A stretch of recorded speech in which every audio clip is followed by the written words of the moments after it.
Hi అండి. Welcome to organic farming. చెట్ల ఆరోగ్యం మన చేతుల్లో. ఇది మన పెద్ద చెట్ల గార్డెన్. నేను మొన్న రీసెంట్గా ఇదంతా దగ్గర కూర్చేసి గొర్రె ఎరువు వేసి వాటర్ పట్టేసిన. ఈ ఎండాకాలం మొత్తం సేఫ్గా ఉంటుంది చెట్లకి. మరి గార్డెన్ అంటే ఓకే, మరి చిన్న చిన్న కుండీలలో మిద్దె తోటలో ఇలా ఇండోర్ ప్లాంట్స్ పెట్టుకునే వాళ్ళు ఉంటారు కదా, మరి వారి పరిస్థితి ఏంటి, ఆ చెట్ల పరిస్థితి ఏంటి? ఈ ఎండలకి మనమే తకిబిక్కి అవుతాం, ఇంట్లో ఉన్న వాళ్ళమే. మరి చిన్న చిన్న కుండీలల్లో ఈ ఎండకి పెడితే ఆ చెట్లు తట్టుకుంటాయా చెప్పండి?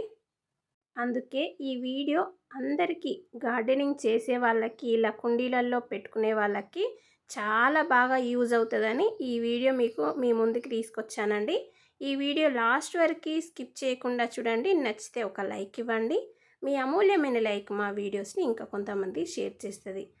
ఇప్పుడు మనం లేట్ చేయకుండా వీడియోలోకి వెళ్దామా? నేను పూజకి వాడిన పువ్వులు నేను కుండీలల్లో వేస్తాను. ఇంకా కిచెన్ వేస్టేజ్ కూడా వేస్తూ ఉంటాను. కిచెన్ వేస్ట్ నుండి టమాటా మొక్కలు వస్తూ ఉంటాయి ఈ కుండీలలో వేస్తే. ఇలా పూలు వేస్తే బంతి చెట్లు కూడా మనకి వస్తూ ఉంటాయి. నేను ఒక దగ్గర పెట్టుకుంటున్నాను ఈ బంతి చెట్లు. మనం నారు పోయకున్నా, నీరు కట్టకున్నా ఇలా నా గార్డెన్లో మాత్రం ఇలా మొలుస్తూ ఉంటాయండి. కుండీలోని మొక్కలకి కంపోస్ట్ తయారై బలాన్ని అందిస్తుంది. ఇలా మనకి మొక్కలు కూడా అందిస్తూ ఉంటాయి. కిచెన్ కంపోస్ట్ అయినా, ఇంకా పూజకు వాడిన పూలైనా. ఇక్కడ వీడియో వచ్చేసి నేను కొబ్బరి పీచు ఉంటుంది కదా, మన కొబ్బరి చెట్లకు ఉన్న కొబ్బరి పీచు అండ్ కొబ్బరికాయలు కొట్టిన తర్వాత వచ్చే పీచు, ఈ రెండు నేను ఇప్పుడు కుండీలోని మొక్కలకి ఏ విధంగా సేఫ్గా ఉంటుందో చూపిస్తానండి. ఈ వీడియో లాస్ట్ వరకు స్కిప్ చేయకుండా చూస్తేనే మీకు అర్థమవుతుంది. కొబ్బరి చెట్లు లేని వాళ్ళు, ఇలా కొబ్బరి పీచు లేని వాళ్ళైతే మనం కొబ్బరికాయలు కొడతాం కదా పూజలకి, అప్పుడు వచ్చే కొబ్బరి పీచు లేదా షాపులలో ఉంటుంది కదా, వాళ్ళని అడిగితే ఇస్తూ ఉంటారు. అది తెచ్చుకొని ఈ చెట్టు కుండీ ఉంటుంది కదా, కుండీలో ఇలా అమర్చుకోవాలండి. నిండుగా ఇలా అమర్చుకున్నట్టయితే ఆ ఎండ వేడి అనేది ఆ ఏరుకి తాకదు. మనం వాటర్ కొట్టినప్పుడు ఆ చెట్టుకి, ఆ వేరుకి చల్లదనాన్ని ఇస్తుంది ఈ కొబ్బరి పీచు అనేది. చల్లదనాన్ని ఇవ్వడమే కాదండి, ఇది మెల్లగా కంపోస్ట్ లాగా తయారై ఆ మొక్కకి పోషకాలను కూడా అందిస్తుందండి ఈ కొబ్బరి పీచు. ఈ కొబ్బరి పీచుతో కోకోపీట్ ఎలా తయారు చేసుకోవాలన్నది మన ఛానల్లోనే ఉందండి వీడియో. ఆ వీడియో లింక్ ఈ వీడియో డిస్క్రిప్షన్లో ఇస్తానండి, చూడండి. ఇలా ప్రతి ఒక్క చెట్టుకి మనం కలర్ పెయింట్ వేసుకునే డబ్బాలు పెట్టుకుంటాం కదా, చిన్న చిన్న బాక్సులు, అవి వాటర్ పోస్తే ఈ ఎండలకి ఒక్క రోజుల్లోనే ఎండిపోతూ ఉంటాయి. అలాంటప్పుడు ఇలా పీచు అమర్చుకున్నట్టయితే తొందరగా ఎండిపోదు, వాటర్ కూడా సేఫ్ అవుతాయండి. ఇక్కడ నాకు టమాటా చెట్టు వచ్చింది చూసారా. మనకి కిచెన్ వేస్ట్ అండ్ పూజ వాడిన పువ్వులు తొందరగా కంపోస్ట్ అవుతాయి కదా, కానీ ఈ కొబ్బరి పీచు అనేది తొందరగా కంపోస్ట్ కాదు. మనకి వర్షాకాలం వచ్చే వరకు మెల్లగా కంపోస్ట్ అవుతుందండి అది. ఇప్పుడు చాలామంది మిద్దె తోట గార్డెనింగ్ చేస్తూ ఉన్నారు కదా, అలాంటి వాళ్ళకి ఈ వీడియో యూజ్ఫుల్గా ఉంటుందని మీ ముందుకు తీసుకొచ్చానండి. ప్రతి చెట్టుకు ప్రతి ఒక్క కుండీలో ఇలా పెట్టుకోవచ్చు. క్రోటాన్ మొక్కలైనా, ఇండోర్ ప్లాంట్స్ ఏవైనా, పూల మొక్కలైనా ప్రతి ఒక్క చెట్టుకి ఇలా పెట్టుకుంటే మనం చెట్టుని ఈ ఎండాకాలం మొత్తం కాపాడిన వాళ్ళం అవుతాం. ఆ ఎండ వేడి నుండి మనం ఆ చెట్టుని బ్రతికించుకున్న వాళ్ళం అవుతాం.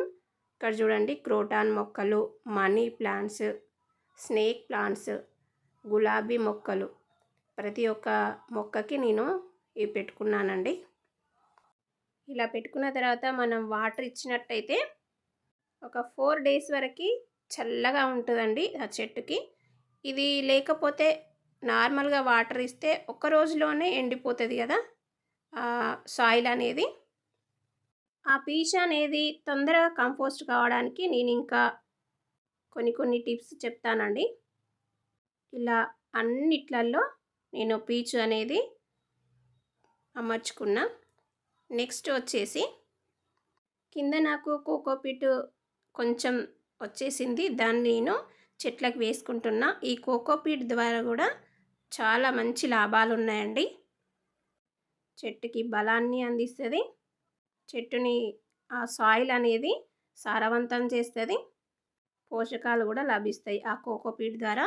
ఇక్కడ వచ్చేసి నాకు బనానా పీల్స్ అనేది నేను ఇలా తయారు చేసి పెట్టుకుంటానండి. మన గార్డెన్లో వచ్చే అరటి పండ్లు వస్తూ ఉంటాయి కదా, ఆ పీల్స్ అనేటివి, ఆ పీల్స్తో ఎలా లిక్విడ్ తయారు చేసుకోవాలన్నది ఆ వీడియో మన ఛానల్లోనే ఉందండి.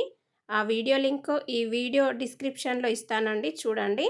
దీంట్లో ఒక బాటిల్ వాటర్లో ఒక అద్దపావు ఆ లిక్విడ్ అనేది పోసుకోవాలి. అటు ఇటు ఒకసారి షేక్ చేసుకున్న తర్వాత ఆ బాటిల్ మూతకి కొంచెం చిన్న చిన్న రంధ్రాలు అనేది, హోల్స్ అనేది పెట్టుకోవాలి. మనం వేరే స్ప్రే బాటిల్ కొనాల్సిన అవసరమే లేదండి. మనం ఇలా ప్లాస్టిక్ బాటిల్స్తో కూడా ఇలా చేసుకోవచ్చు. ఆ చెట్లకు అన్నిటికీ ఇలా స్ప్రే చేసుకున్నట్టయితే మనం banana peel fertilizer, liquid fertilizer ఇస్తున్నాం కదా, ఒక 2 రోజుల తర్వాత వాటర్ అనేది ఇచ్చుకోవాలండి. ఆ మొక్క నిండా వాటర్ అనేది ఇచ్చుకోవాలి. నెక్స్ట్ వారం రోజుల తర్వాత పుల్లటి మజ్జిగ ఈ పీచు మీద మనం ఇలా స్ప్రే చేసినట్టయితే ఆ పీచు అనేది తొందరగా కంపోస్ట్ తయారవుతుందండి. పుల్లటి మజ్జిగ ద్వారా మనకి ఎన్ని లాభాలు ఉన్నాయి, ఆ పుల్లటి మజ్జిగ ఎలా తయారు చేసుకోవాలన్నది ఆ వీడియో కూడా మన ఛానల్లోనే ఉందండి. ఆ వీడియో లింక్ ఈ వీడియో డిస్క్రిప్షన్లో ఇస్తానండి, చూడండి ఒకసారి, మీకు చాలా బాగా యూజ్ అవుతుంది. రాగి చెంబులో ఆవు పాలతో చేసిన పెరుగు, అది మన మొక్కలకి చాలా బాగా యూజ్ అవుతుందండి. ఇలా మన మొక్కలన్నిటికీ స్ప్రే చేసుకోవాలి. చాలా హెల్తీగా ఉంటాయి, పోషకాలు కూడా చాలా బాగా లభిస్తాయి ఈ లిక్విడ్ ఫర్టిలైజర్స్ ద్వారా. మనం బయట కొనాల్సిన పనే ఉండదండి. మనం ఇంట్లోనే గార్డెనింగ్ చేసే వాళ్ళైతే ఇలా ఇంట్లోనే తయారు చేసుకోవచ్చు. నా దగ్గర కిచెన్ వేస్టేజ్ లిక్విడ్ ఫర్టిలైజర్ ఉంది, గోమూత్రం ఉంది, బనానా పీల్స్ ఫర్టిలైజర్ ఉంది, ఇంకా పుల్లటి మజ్జిగ నేను అప్పటికప్పుడు తయారు చేసి పెట్టుకుంటానండి. ఇలా నేను ఇంట్లోనే తయారు చేసి మన గార్డెనింగ్ హెల్తీగా గ్రోత్ చేసుకుంటానండి. ఇంత పెద్ద గార్డెన్ ఉంది కదా మా ఇంట్లో, నేను ఇప్పటివరకు ఎరువులు కానీ, కంపోస్ట్ కానీ, లిక్విడ్స్ ఫర్టిలైజర్స్ కానీ ఏది కొనలేదండి. నేను ఇంట్లోనే తయారు చేసి నా గార్డెనింగ్ని నేను గ్రోత్ అనేది చేసుకుంటా. ఇదండి ఇవాల్టి వీడియో. సమ్మర్లో మన ఇండోర్ ప్లాంట్స్ని ఏ విధంగా కాపాడుకోవాలన్నది చూశారు కదా. ఈ వీడియో మీకు నచ్చిందని అనుకుంటున్నాను. నచ్చితే ప్లీజ్ లైక్, షేర్, సబ్స్క్రైబ్ చేయండి. మరొక మంచి వీడియోలో కలుద్దాం. అంతవరకు సెలవు మరి. చూసినందుకు ధన్యవాదములు. మీ ఆర్గానిక్ ఫార్మింగ్. చెట్ల ఆరోగ్యం ఇలా మన చేతుల్లోనే కదండి.